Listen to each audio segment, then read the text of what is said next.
Hello, everyone. Welcome to our second episode of From a Southside Point of View on the From the 108 YouTube channel. I'm Josh Nelson, along with Terezi. As our last episode, we were really geeking out, super hyped, because we are two huge Star Wars fans, and we love the show The Mandalorian. And it's a nice break, especially during the baseball offseason, because Terezi and I talk so much about baseball, especially about the Chicago White Sox, that this is a nice change of pace. And because we had so much fun with our very first episode, we decided to give it another crack here as we talk about the latest chapter that was released with The Mandalorian, Chapter 14, The Tragedy. Before we start a discussion, though, spoiler alert, if you haven't seen this episode, please do not watch the rest of this video, as we will ruin the episode for you. Please go watch Chapter 14, The Tragedy, first. It's not a very long episode. It's about a half hour long. And then come back and watch this video. So we'll have a little bit more detail, and we're not ruining the episode for you. Unless you love to be spoiled from episodes, then I guess continue watching and just know that we're going to spoil it for you. But Terezi, how do we feel about the tragedy? I feel great about it.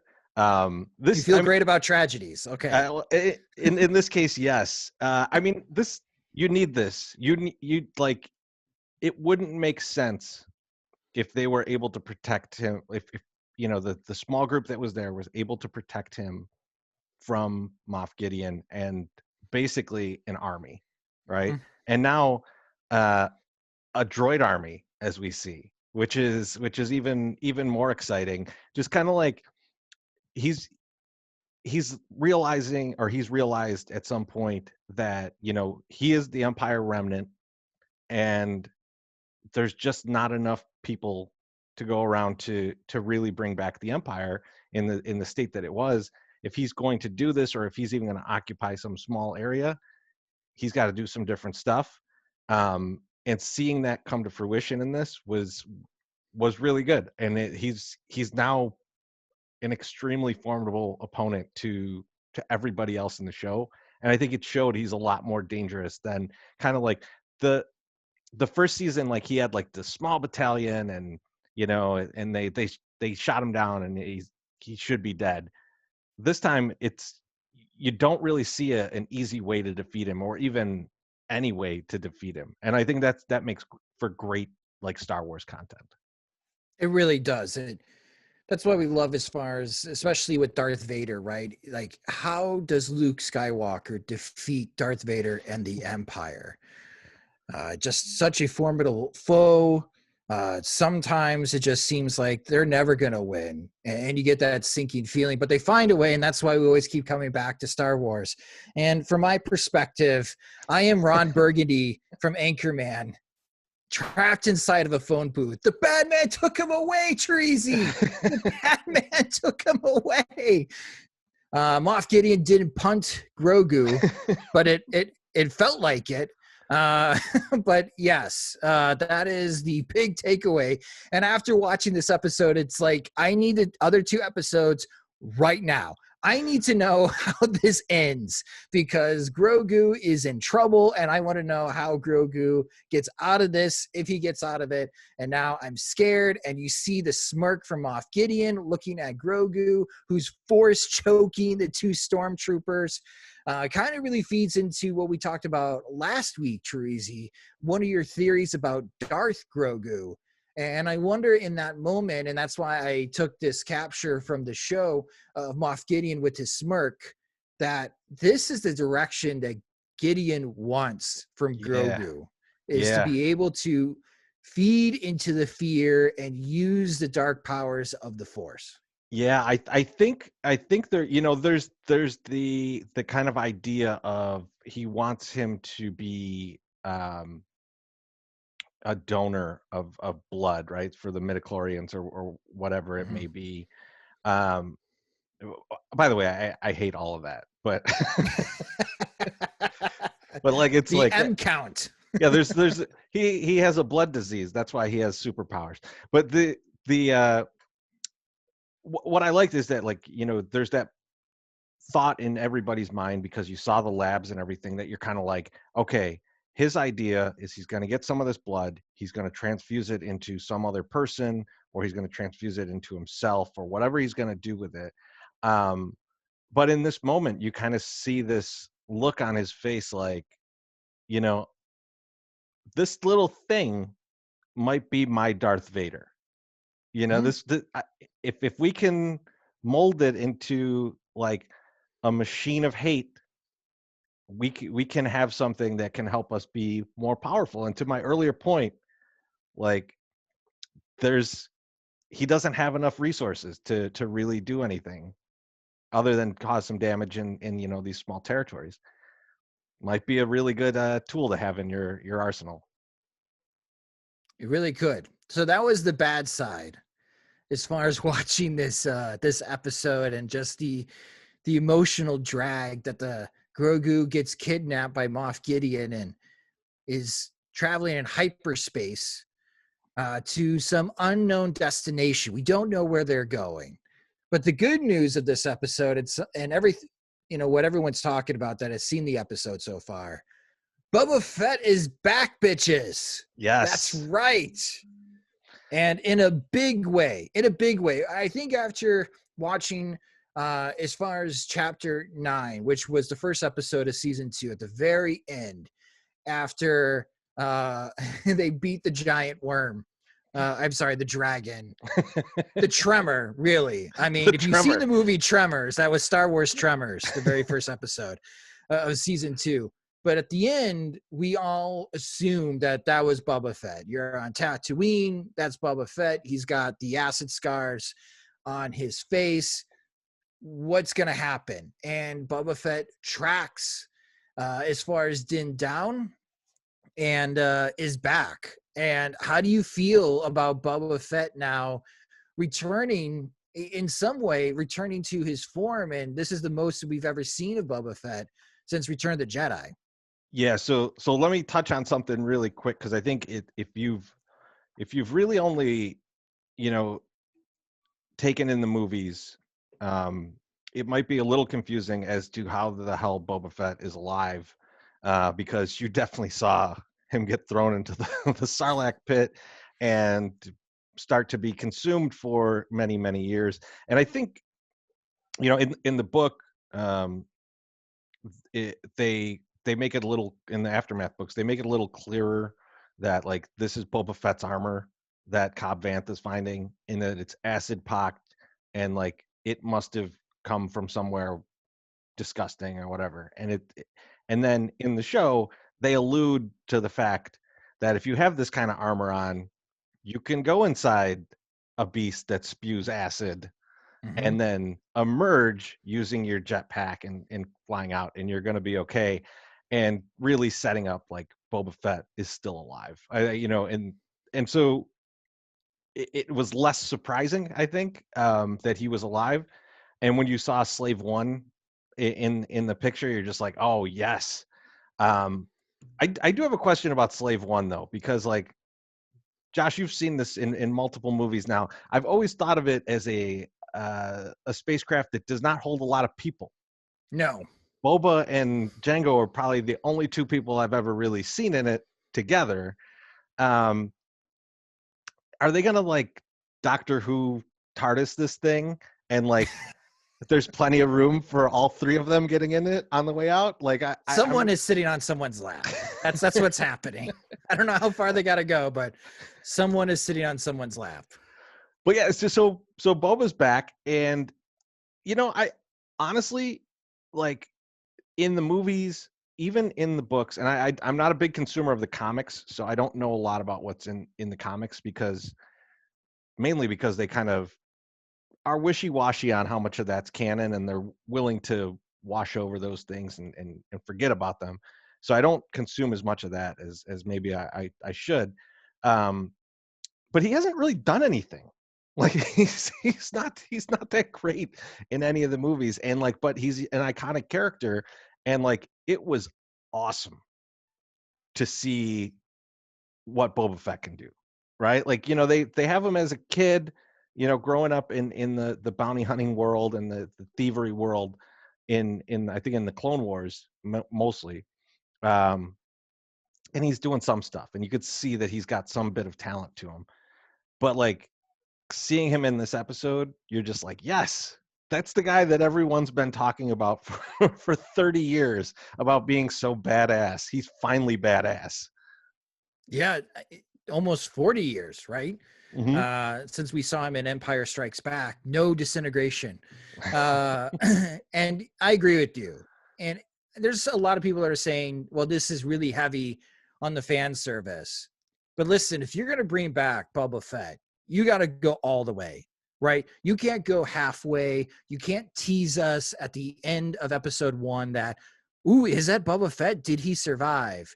And if Din is the Mandalorian and the Mandalorians are great warriors, it totally makes sense that Boba Fett is also this excellent warrior and just totally kicks ass in this episode.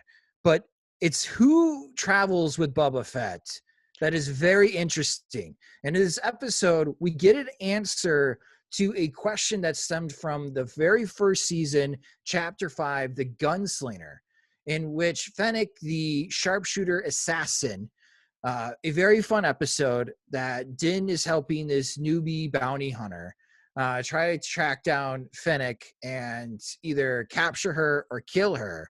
She's left for dead. And Fennec takes the child, and then eventually Din, gets the child back. Of course, that's the very short review of that episode. But at the end of that episode, you see this mysterious figure walk up to Fennec. Again, she's left for dead, severely wounded, and you see this person with boots walk up to her. And now we know the answer to this question. If you rewatch season 1, I always thought it was someone like Moff Gideon who was tracking Din and personally tracking as far as his footsteps to find the child. At this point, we didn't know that the child's name was Grogu, but now we know it's Boba Fett. So Boba Fett, Terezi, has been part of The Mandalorian since season 1, chapter 5. Yeah, and I thought when I saw that, and I'm trying to think through it, I thought that would have been Cobb Vanth. And he had and then he brought Fennec back, and she's part of this town trying to, revitalize her life or whatever, and rebuild, right? And so I thought we were going to see her in episode 1. We didn't, but that does then answer kind of a question that, like, Cobb just got most of the suit. He didn't get the jingle jangly boots that that Boba likes to wear. Boba kept those. He ripped everything else off, kept his shoes on the whole time. Must be some Mandalorian trick. But nevertheless, he that was him. And one thing I do want to, a couple things I want to say about the suit. One, talk about fan service. There's a lot of thick boys like me out in the 108 and Star Wars community, and the fact that Boba did not fit in that armor was beautiful.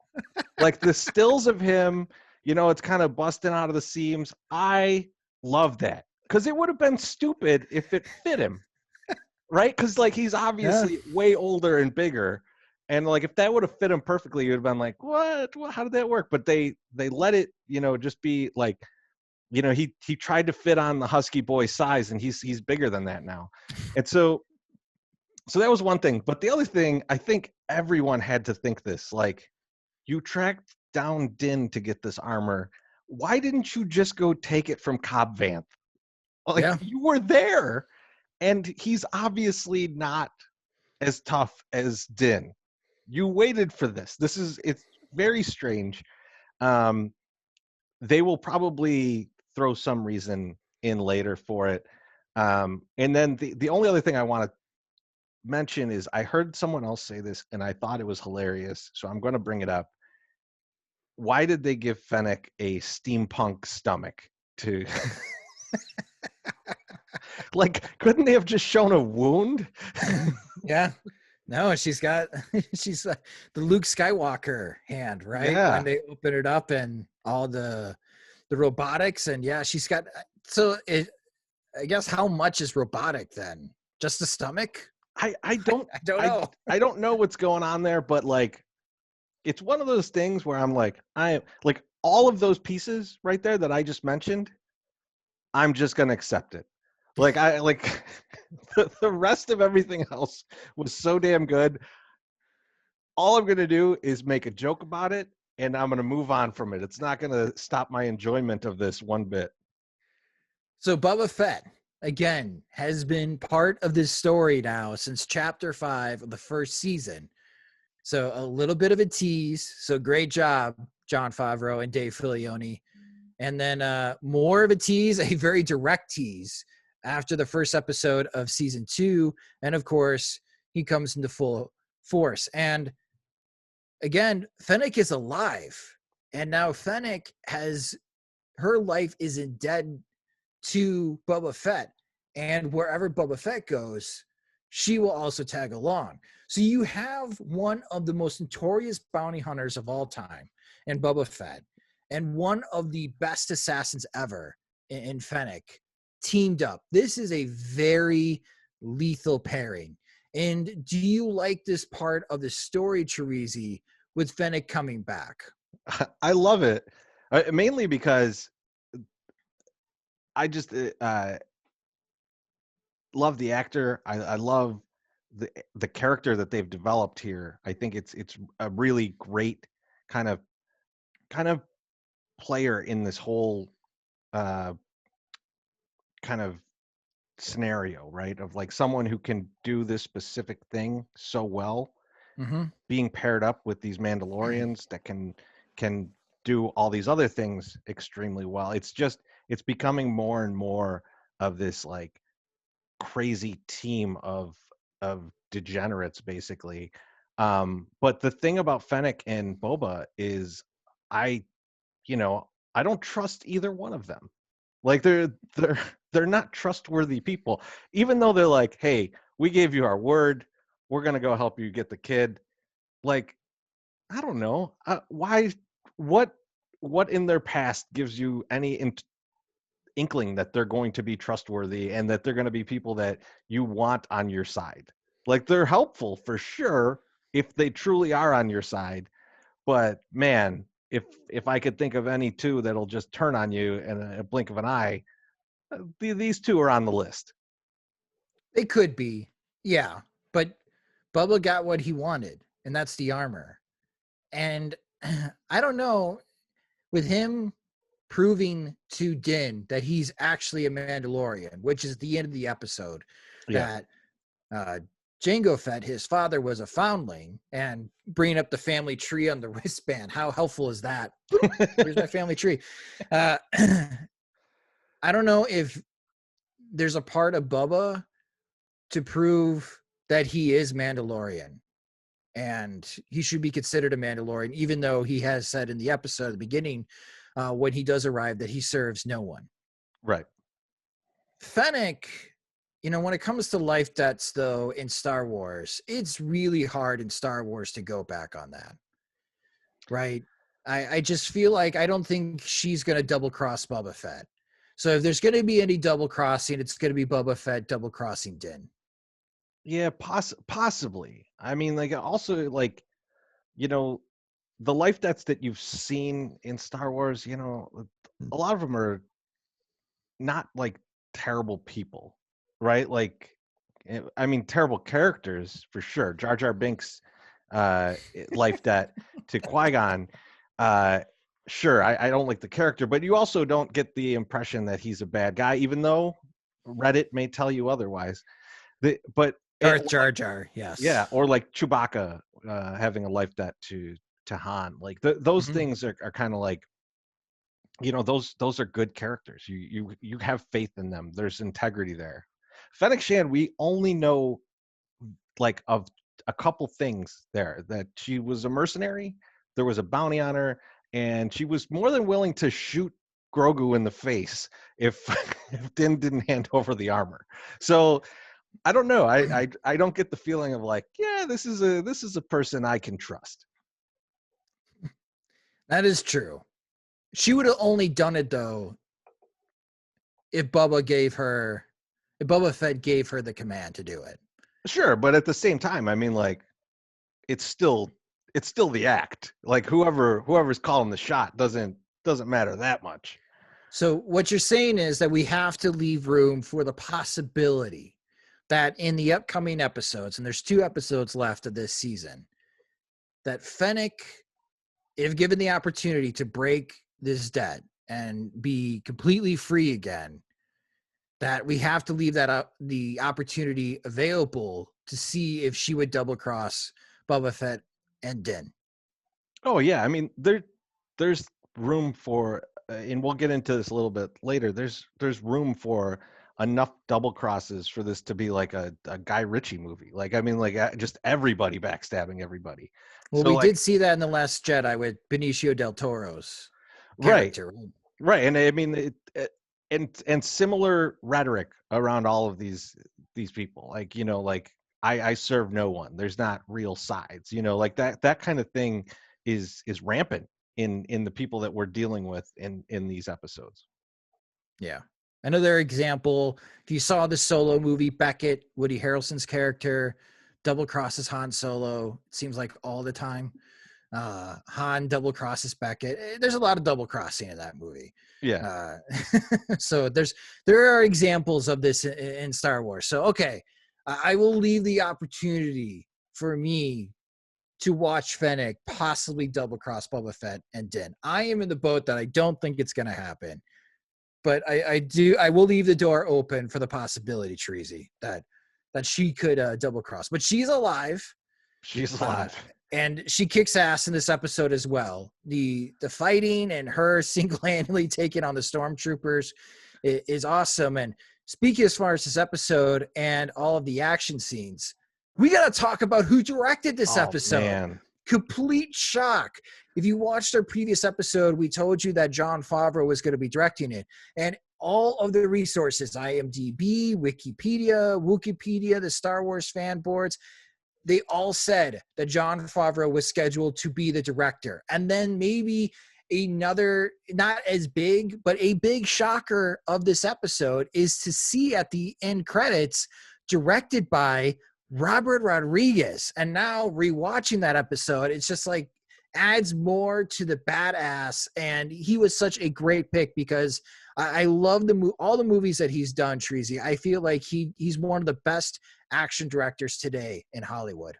Easily one of the best action directors. And not only that, like, he can maneuver dialogue that is not only good for the scene, but also kind of humorous in between all of these crazy action moments, right? I mean, like, you're seeing, by the way, this, when I saw who directed it and then looked back at this particular part, I was like, no one else would have directed that. And it's Boba Fett taking the, whatever those Tuscan staffs are that they brush the bantha's teeth with, and just bashing in the face of a stormtrooper. Now, I assume, had this not been Disney, we would have saw that from the front. Yep. And it would have been pretty graphic, but nevertheless, it was still a graphic scene, right? And so, you know, he's beating those guys up, and Fennec's shooting guys down, and the one stormtrooper doesn't want to go forward, and the leader, the orange shoulder guy, calls him an idiot. Just goes, "Get up, start firing, you idiot." It was almost out of a Mel Brooks movie, you know, the keep firing, assholes. Like, it was that close, and I laughed audibly when I heard the guy say it. Also, Boba takes down the jet, and then or the ship, and he's like, "Yeah, I was trying to get the other one."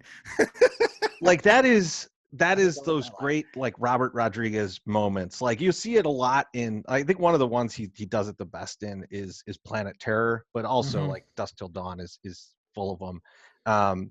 Yeah, it's just, it's a style that like it's not easily replicated, and it's the I can gush about it for hours, so I will stop now and let you jump in. But I thought like one thing that I thought was this is more graphic than I've seen anything on Disney. And then when you saw Mhm. it was Robert Rodriguez, you're like, he wanted it to be more graphic than that. Right, because you saw the head smashing with the staff, the stabbing of the staff. That's unlike Yeah. Star Wars. I mean, we do see stabbing usually with lightsabers, but not with the staff. And you know the comedic timing of Boba Fett aiming and missing his target, even though Din's like, "Nice shot." That was hilarious. But yeah, I was really shocked, and I really thought this was Jon Favreau directing, because when the Dark Troopers come, I'm like, oh, this is like Iron Man. These are the Iron Man suits that are dropping down. This is so Jon Favreau.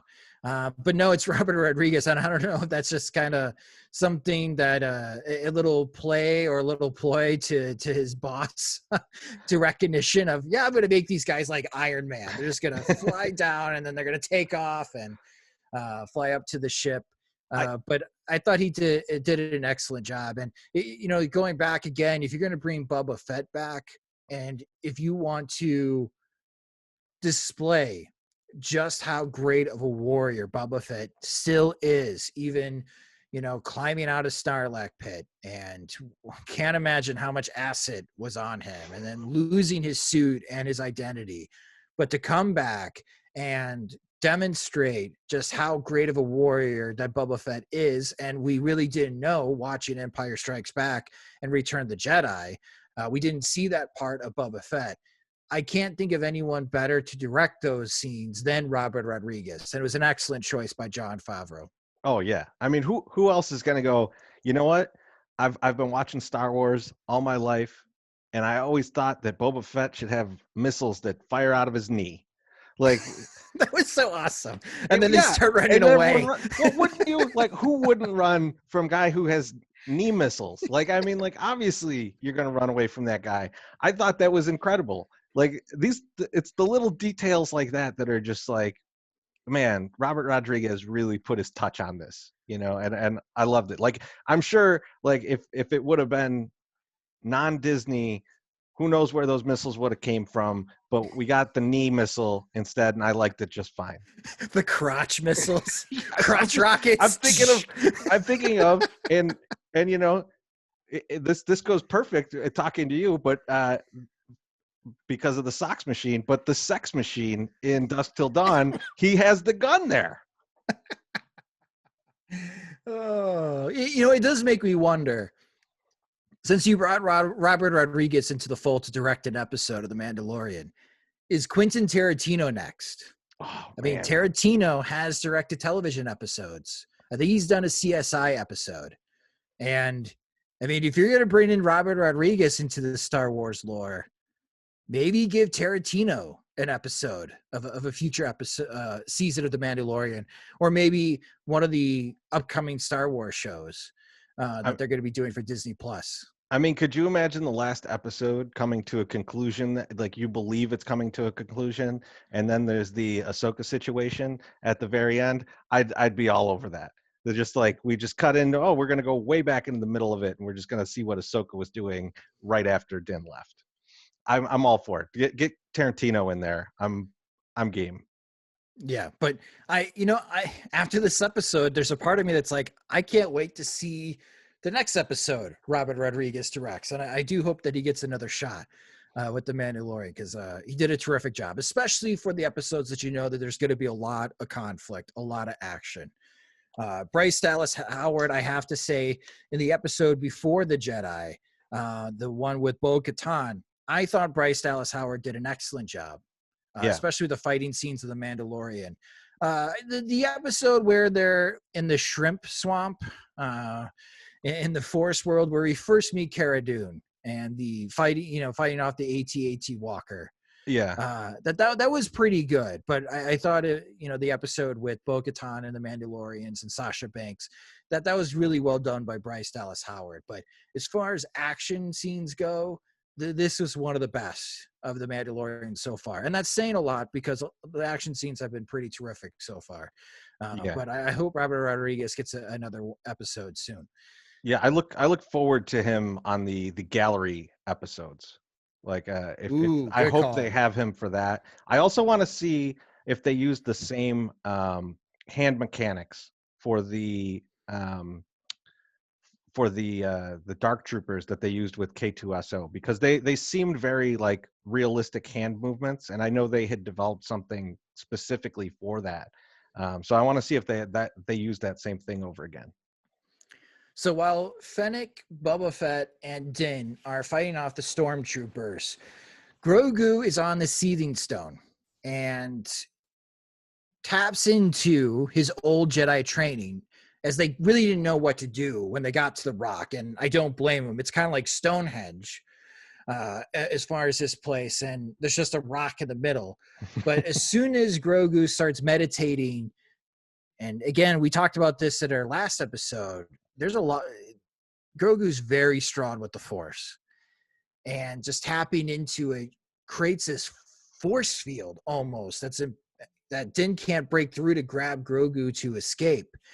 And obviously, he's reaching out to the Force, and we think he's calling out to someone.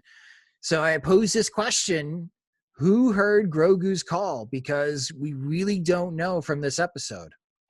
Yeah, so you know, I looked at this scene a few times, and I've definitely seen people on the interwebs talking about the blue butterflies and things like that, and it's a symbol of Ben Solo and all this. It Um, is. I don't know. I don't really believe that. I think the Hmm. color blue has been in the series and in the movies quite a bit to show like the light side of the Force, the good side of the Force. And I think that's kind of what you're seeing here, is that like he's on Tython, it's a Jedi temple, he's tapping into the light side of the Force. This is a chance for Grogu to not turn to the dark side, to find someone who can keep him on the light path. And that very much goes away in this episode. And that led me to down a path of thinking that will probably have people going like, that's not possible, or this guy's dead. Maybe I missed it when he was killed. But the guy that I think would be best suited to train Grogu and to understand kind of what Grogu's seen and how he is developing, and still bring him to be a reasonable Jedi, um, is Quinlan Voss. And so if you're not familiar with Quinlan Voss, he's, you could see him in, I think he's in some of the Clone Wars episodes. He's in a bunch of the books. He was uh, the love attraction of one Asajj Ventress in the books. Mm. And he has been on both sides of the Force. So he has been a Jedi and he has been a Sith, working with Count Dooku and then fighting Count Dooku. And so he's got a lot of things going on that would lend well to training someone like Grogu. And at this point, I think he's probably 60, 70 years old. So like kind of an old, wise person, yet only 10 years older than Grogu. But he's, to me, is a guy that if they can bring him in, and Filoni's brought him in before, so I don't see why they wouldn't go with him, assuming he's alive. He's supposedly survived Order 66, and he survived troopers coming after that, from Hmm. what I understand. So um, I think it would be really cool, because I think that he's going to be kind of the only person that could quite understand what's going on here. I don't think the younger guys that survived could quite handle what you've got with Grogu, because Grogu's seen some stuff, man. He's he's damaged goods, and you see it in the ship. Well, That's an interesting choice, Treasy, because with Quinlan Voss, if you have watched the Clone Wars animated series, there is an episode that we do get to meet Quinlan Voss. He is teamed up with Obi-Wan Kenobi, trying to find a missing hut. So the huts are like the mafia in Star Wars, and Yeah. there you learn in Clone Wars there are multiple huts, and Jabba is just one of the hut family.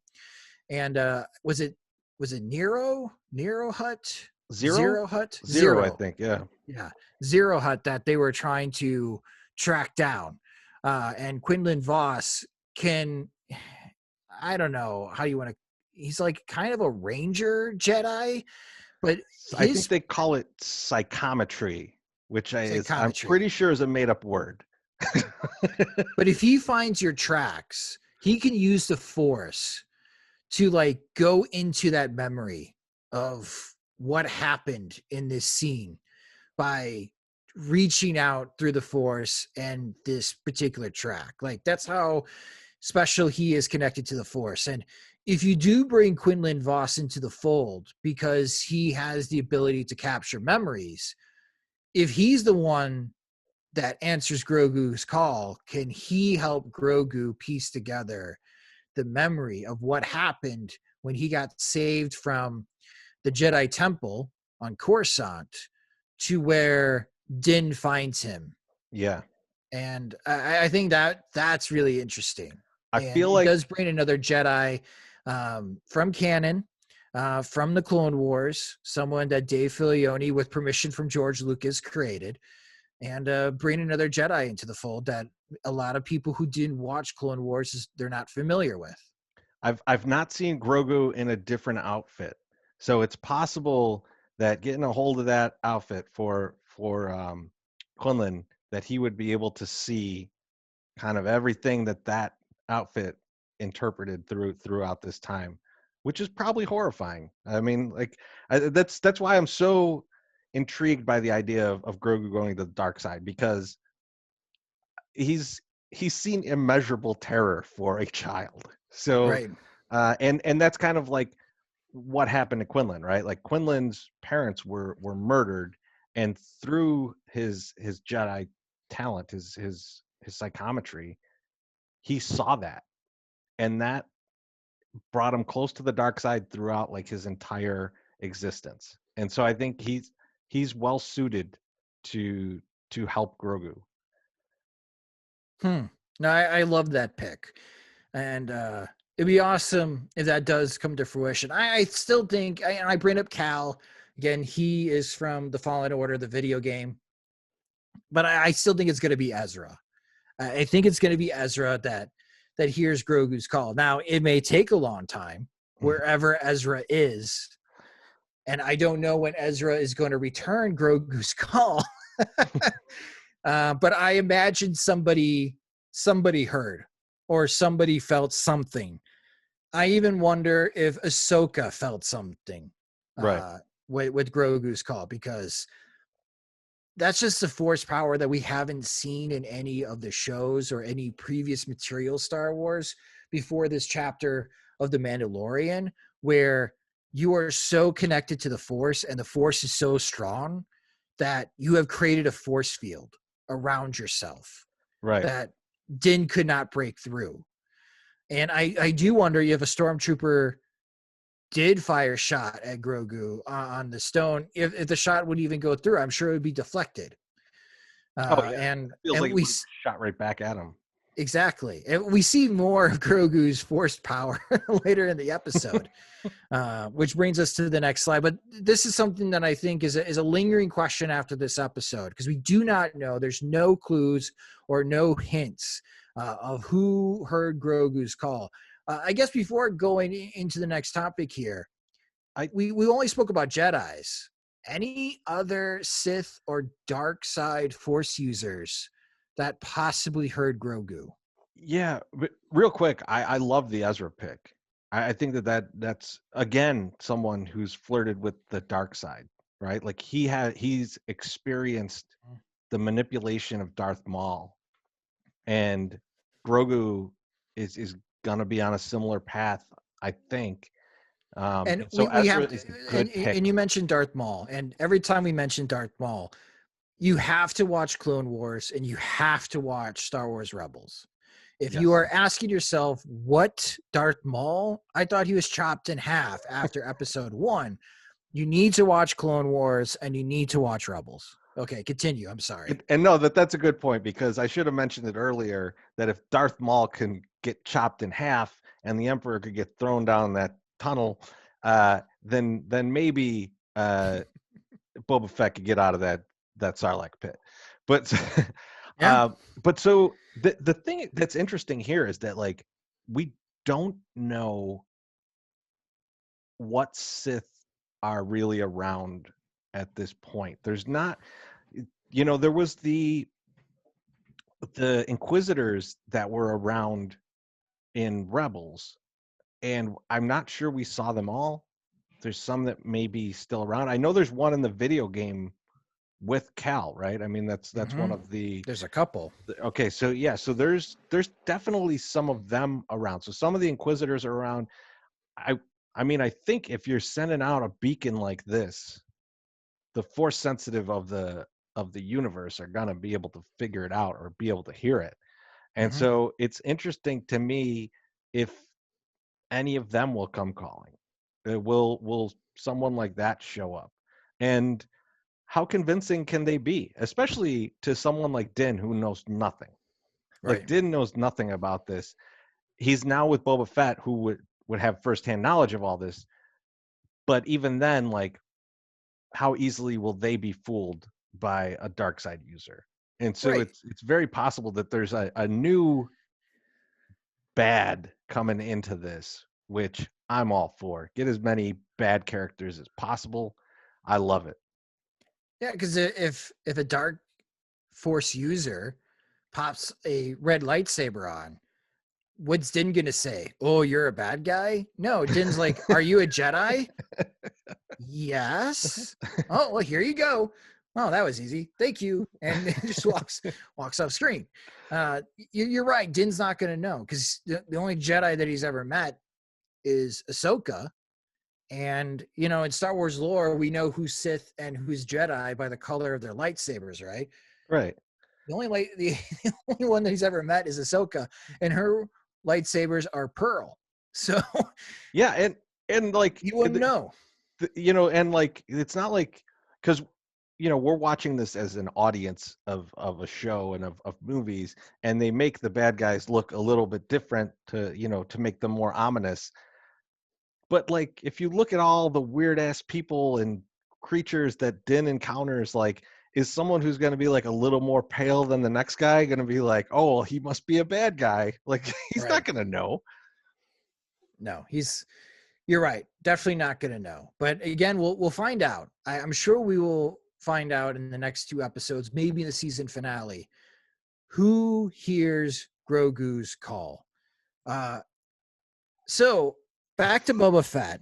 At the end of this episode, when Din finds the Beskar spear, again, Boba Fett brings up the family tree.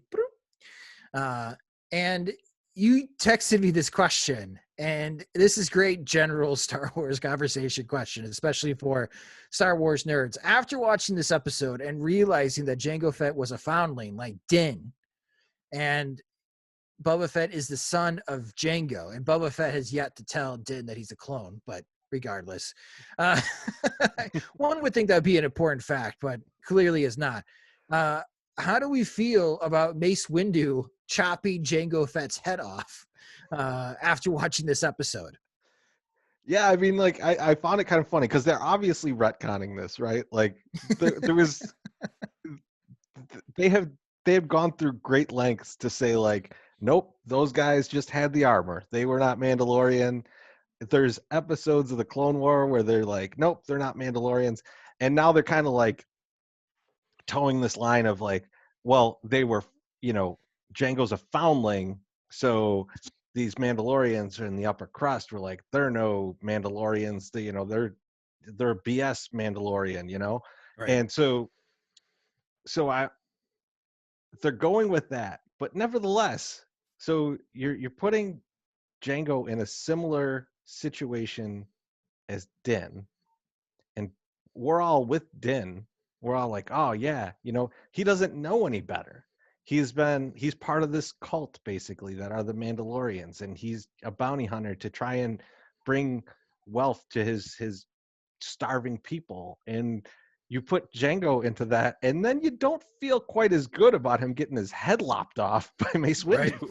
And Yep. I kind of I laughed about it, and I sent it to you, and then I thought immediately after I sent it, well, he did take a couple shots at Obi-Wan Kenobi, so I'm sure you're fine with it. Oh, that's funny. Uh, yeah, it's now that you mention one does feel kind of conflicted that there is more to Jango Fett than we know.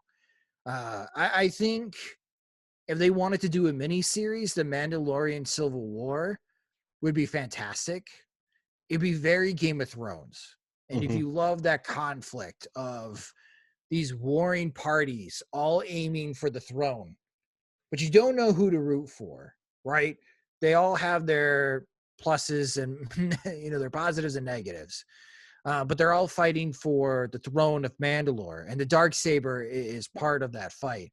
I think that would be a great miniseries, and it would be great as far as source material for the backstory of the Mandalorians, and it makes the Mandalorians story more complete, which I think is very helpful for the audience, especially if you're going down this line, because we're meeting all these Mandalorians now. We've met Din and the Armorer.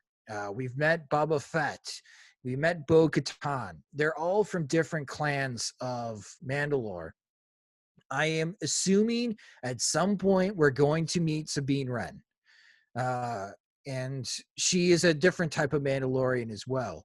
It's just all of these different tribes. And even though they recognize themselves as Mandalorians, they don't get along.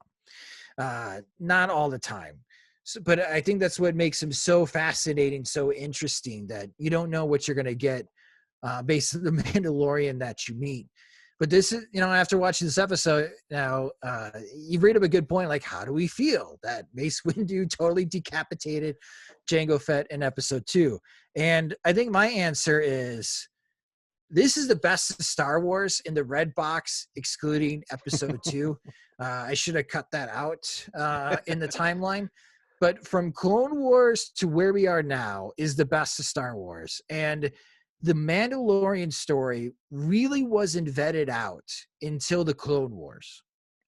And if we had the Mandalorian story vetted out more, especially in episodes 1 and 2, then I think we would have a little bit more of a complete story of Jango Fett. And maybe we would feel differently about getting his head chopped off. Be like, Mace, that was a mistake. But clearly it wasn't a mistake in episode 2. It was a cool moment for Samuel L. Jackson. I'm sure he's always wanted to do that.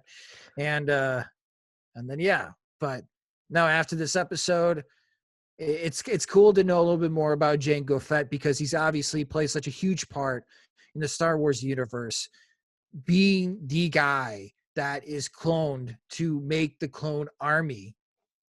And maybe we'll see Rex soon enough, who is one of the lasting clones from the Clone Wars. Which I think that would be great. It's the same actor, so just got to do some makeup and give him a white beard.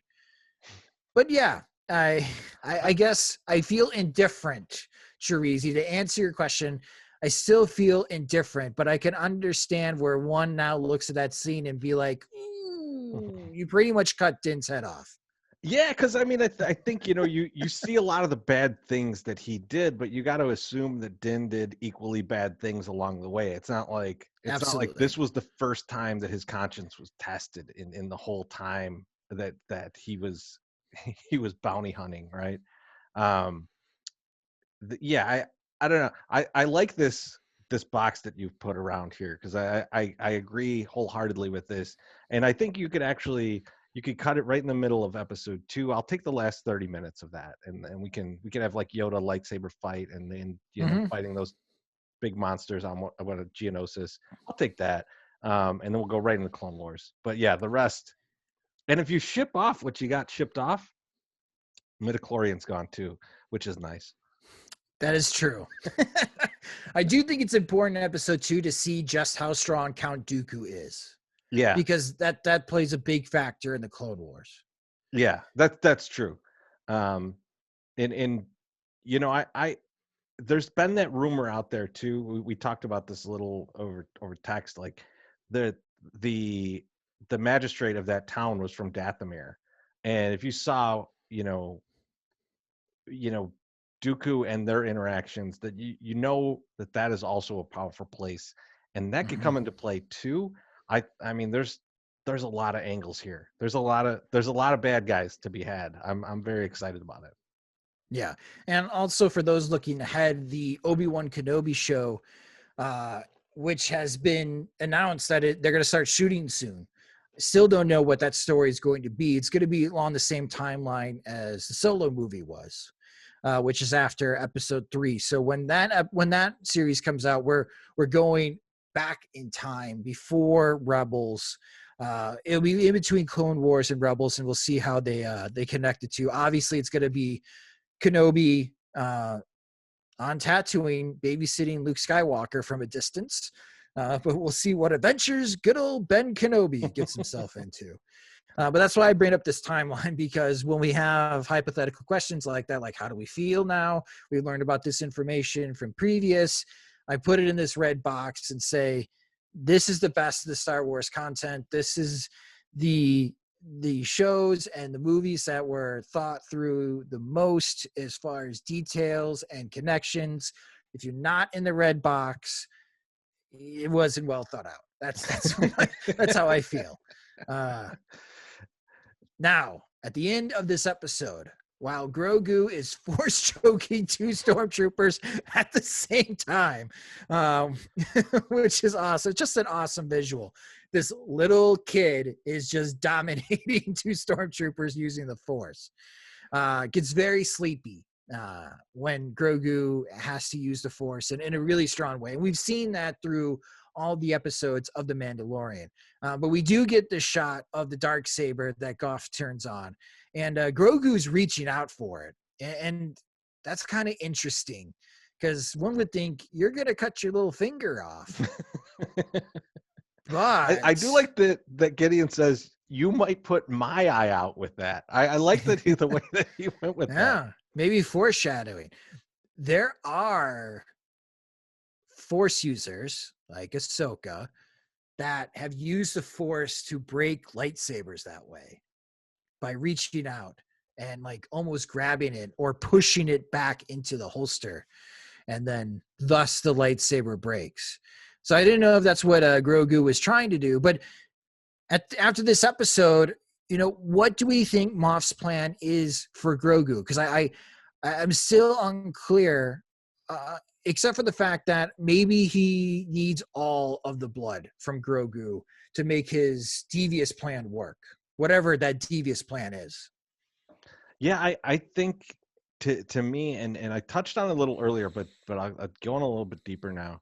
Um, I think he doesn't know, and if Moff doesn't know? Moff doesn't know quite yet what his plan is, and you see it a little bit in their conversation, where he's talking to Grogu.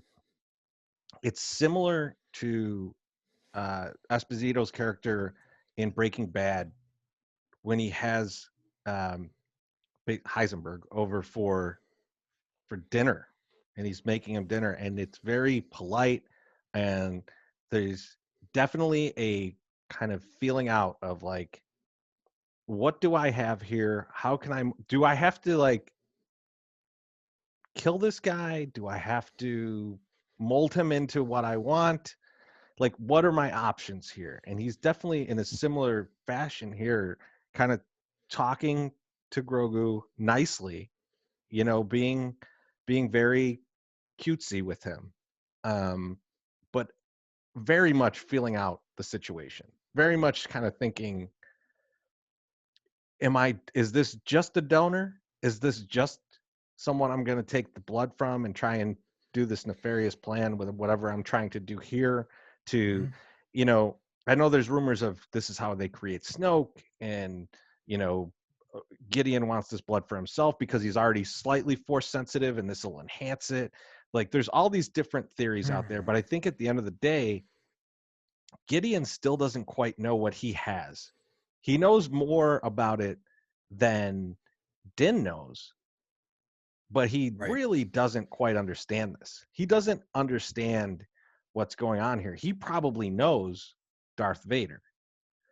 And he probably, I mean, not personally, but he knows what that is, and Yeah, and knows that of that Darth that Vader. he had Yeah. he had the Force, and like, you know, he's he's probably misinterpreting this just like everybody else misinterprets. Everybody else in that galaxy misinterprets what's going on, and I think he's trying to feel out what he's got here, which is why, in part, I know he was just letting him tire himself out, but also he wanted to see what Grogu would do to those stormtroopers. He also wanted to see how powerful he was. Like, if you've seen, you know, if he's in his experience seen Force users, he's probably seen what he was doing, what this little kid is doing, is much more difficult than what he's seen other Force users do. And if you think about it through all the different things you've watched, like, you know, the best of the Force users are like having their lightsaber come flying to their hand. They're not choking two people separately and then slamming them into each other. Like, that's like Kylo Ren shit. And so, Yeah. like, I think it's yeah. I mean, like, I don't know. I think he's feeling this out. He's trying to figure out what he's got, but I think he's starting to believe that he can make Grogu into a Dark Force user, and I think that is Hmm. way more important to him, or will be way more important to him, than extracting some blood for Dr. Pershing's project. He did say, as soon as we get out of hyperspace, send a communication out to Pershing. We have our donor. Yeah. And I think, I mean, you can have both, right? Because you taking the blood is fine, and let Pershing experiment on people. Gideon has no thoughts on human life. Like, he doesn't care. But Mm-hmm. but I think at the same time, he's not going to let Grogu die the way that the client was in the beginning of the series. He would just not allow that, because I think he thinks he has a lot more, and much more of a servant than they realized early on. So one of the things that you touched on, and I don't know if this has ever been explained, a blood transfusion. If you blood dope in Star Wars with with someone that has high counts of midichlorians, can you do some version of blood dope and give yourself a stronger connection to the Force? So the only time that I know of that it's been touched on is actually in Legends, and so well, in Legends there's all kinds of cloning and stuff like that. Let's not worry about that. But like, Legends books that are close to this timeline, and close to reality as far as Star Wars goes, the Darth Plagueis book outlines some of this, Hmm. and it it basically says, so you can get like some short-term effects from it, like healing. Like, if you were to like be wounded very badly, you can get some high midichlorian blood, and it'll help you heal, and you'll be okay. Hmm. But if you try and do what they're doing, basically Plagueis kind of says, like, things go very bad for everybody. There's uh, also, if you guys are interested in reading a horror Star Wars book, um, there's some blood transfusion stuff in a book called Red Harvest.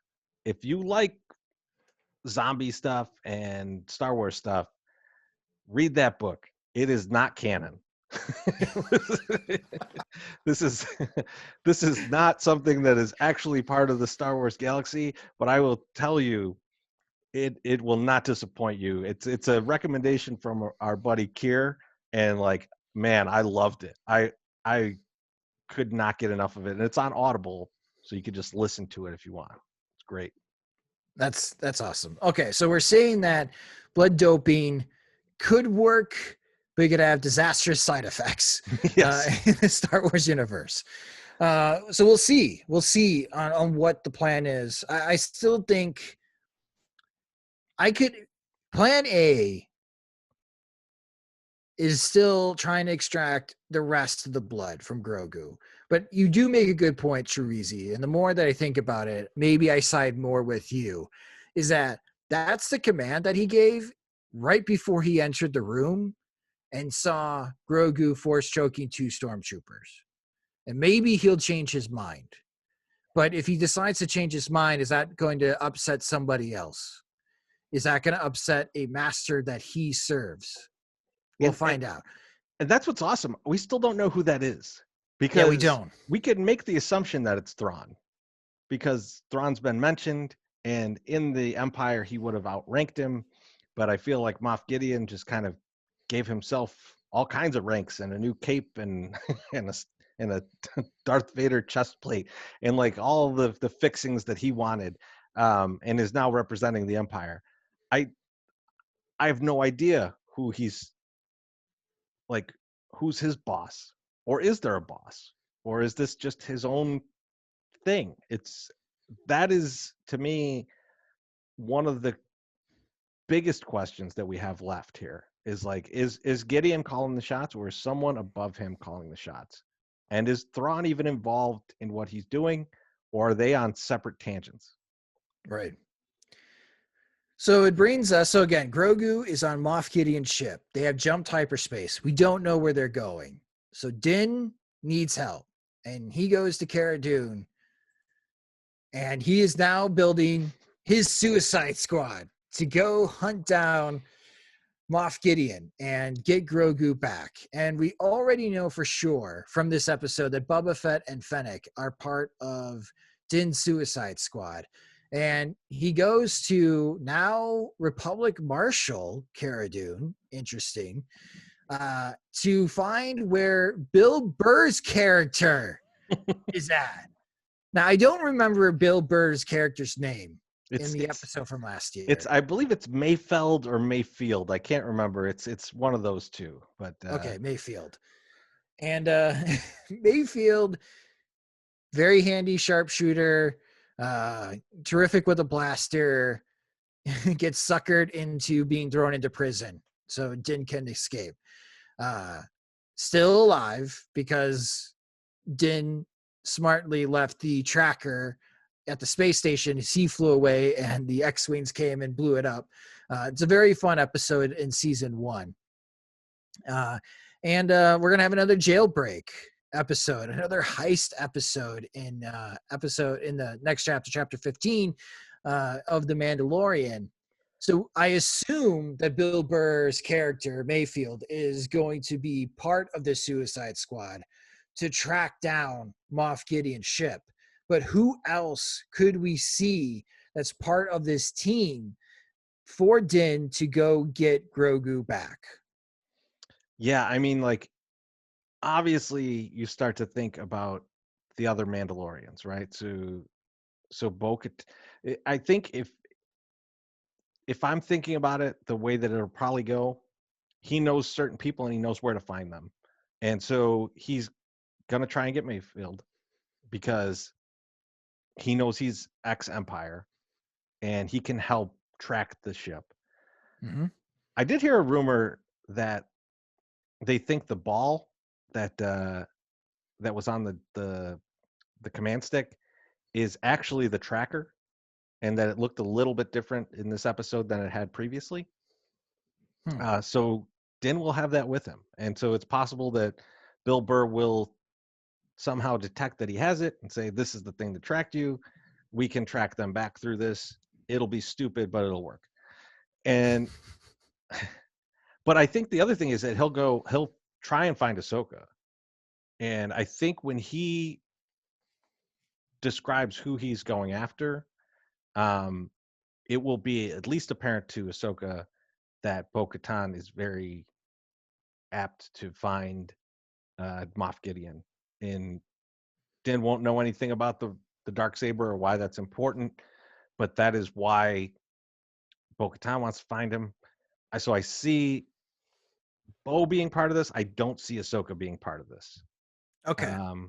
I don't think she would be in for something like this, and I don't think that it would be necessarily smart to bring her on this, because you want that Beskar spear against Darksaber moment. But I don't know. I there's a part of me that thinks he's going to go back and get Cobb Vanth. Like Yeah. that's a guy that I think that he would trust, because most of the people here do not trust these people. These are not trustworthy people. So I think that's someone that he might go and try and bring along. So I agree with you with Cobb Vanth. The way I kind of see this happening, I do think Ahsoka is going to be part of the season finale. And I Okay. think she's going to arrive with Bo-Katan on their ship. And I think that's going to be a major surprise. They're not going to be part of the first wave. They're going to be part of the second wave. And I don't see Din fighting well with the Beskar spear. I just do not. If I had to put money down, Moff Gideon with the Darksaber over Din, the Mandalorian, and the Beskar spear. But obviously Bo-Katan wants to find Moff Gideon. Ahsoka wants to find Grand Admiral Thrawn. If our theory is correct that Moff Gideon is reporting to Admiral Thrawn, they are looking for the same person. Yeah. So that's where I could see where we have another lightsaber battle, Ahsoka versus Moff Gideon. And Ahsoka, I think, would easily win that battle. Yeah. And Bo-Katan will get the Darksaber back. The third wave, I see some X-Wings being involved. And I see Cara Dune using her Republic Marshal. Yeah. And sending out a beacon. And then all of a sudden, you get the Republic forces, combating against what is ever left of the Empire, as clearly they're trying to find them. And this is kind of where you have chaos now, is that you have X-Wings shooting at the ship, trying to blow it up. And everybody's got to try to have to, leave the ship safely with Grogu. And we'll see if anybody dies in this fight. But that's kind of how I see it. I see it in three waves. I think the Suicide Squad's going to be Din. I think it's going to be Boba Fett, Fennec. I'll go with you with Cobb Vanth and Bill Burr and Cara Dune. Second wave is going to be Bo-Katan and Ahsoka. And the third wave, I think there's going to be some X-Wings that'll get involved. Is Carl Weathers coming along for this ride? Ooh. I kind of want some Carl Weathers. I think that it would be, if he's going back to get Cara, like I don't know how Carl Weathers isn't involved unless Rocky 7 was filming and he needed to be in that. That's a good question. I like it. Yeah, let's have Carl Weathers involved. I could see Carl Weathers, though, dying for Grogu. Yeah. Like taking a shot.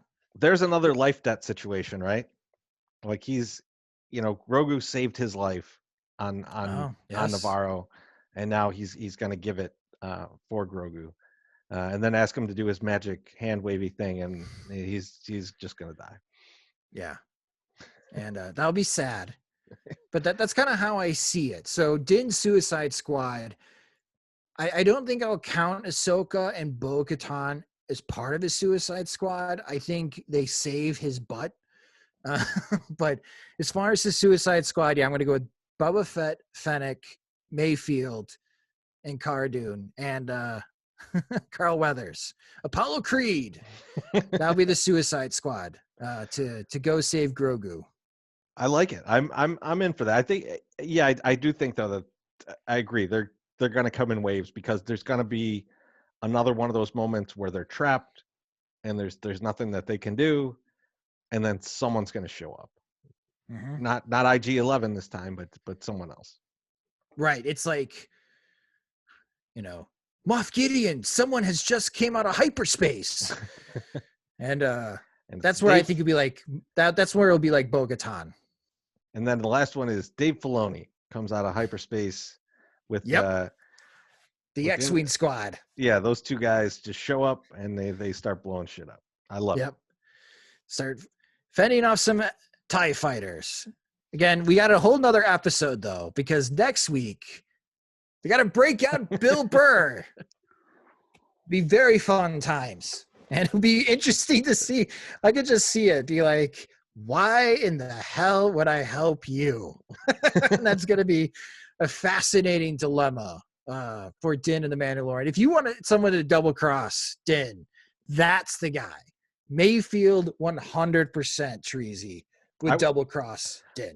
I was thinking about this too. I was like, what if they just like really shortchanged us on this next episode, and like the next episode opens up and a door just opens in front of Din, and there's Mayfield. He's already broken in. He's already got all the way to him. It's just their conversation at that point.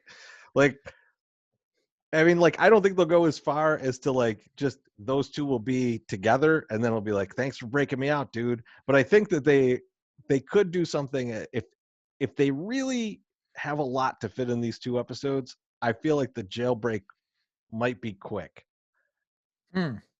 It could be. Or he throws Din back in jail. That was the smooth technique. And have to play that out again. That would be kind of awesome. Like, Din is just in jail for these last episodes. Everyone else is trying to get Grogu. Forget this. And that really goes into your theory that we talked about last week. The Mandalorian is not Din. It is Grogu. It is Grogu. And we'll see how that plays out. I mean, it's feeling more and more like that, where it's, let's assume that Jedi may have heard his call, but they now have lost him. There's nowhere, he's light years away from wherever he was. Mm-hmm. He's very far away from having a Jedi come into his life and train him. It's time for Din to take over. And at the beginning of the episode, you get a little bit of that, where Din is basically trying to convince himself that the next step for Grogu is to go become a Jedi. Like, he's saying it out loud, knowing that Grogu only understands his name when he says it, and very little else of what he says. But the fact that he's saying all that, you could tell he's talking to himself, saying like, this is what needs to happen next. This is your quest. This is what needs to happen. And I think in these next two episodes, I'm at least hoping that flips, and that it's not that anymore. It's basically, I need to go find not the child, but my child, and take on that kind of look to it, which will only make Din do crazier and more destructive things that I'm all on board for. Oh, yeah. Once he gets back on Moff Gideon's ship, there will be no survivors. There will be no mercy. Anyone that stands in his way, except for Moff Gideon, the Darksaber, including the Dark Troopers. I can't wait for that fight. That fight is coming. So be interesting to see on how Din survives that. He really didn't survive. He wasn't going to survive the end of season 1 of The Mandalorian without IG-11's help. I heard a good rumor about the Dark Troopers, that they are encased in Beskar, which would be very interesting. Yeah, they look like Mandalorian killers. Yeah, I'm very interested to see what they're made of, and see if like you start shooting at them and those things just bounce. Well, if it bounces off of them, you're gonna shoot at him and it bounces off him. How do you destroy each other? Yeah, it's gonna be pretty wild. I'm looking forward to it. I think it's gonna be great, and I think if he does take on that mindset of, this is my child and I need to go save it, that there's gonna be kind of, I already feel like there's no end to what he's gonna do, but I think it'll just take it that next step further, where he is just a pure killing machine, and that's the Din Djarin I've signed up for in this show. Yes, I can't wait I absolutely can't wait. It's going to be another exciting episode as there's just 2 more episodes left of this season of The Mandalorian, and then we have to wait a long time again to see season 3. Probably, I don't know, they haven't announced it yet, but I'm assuming it's going to be in the fall of 2021.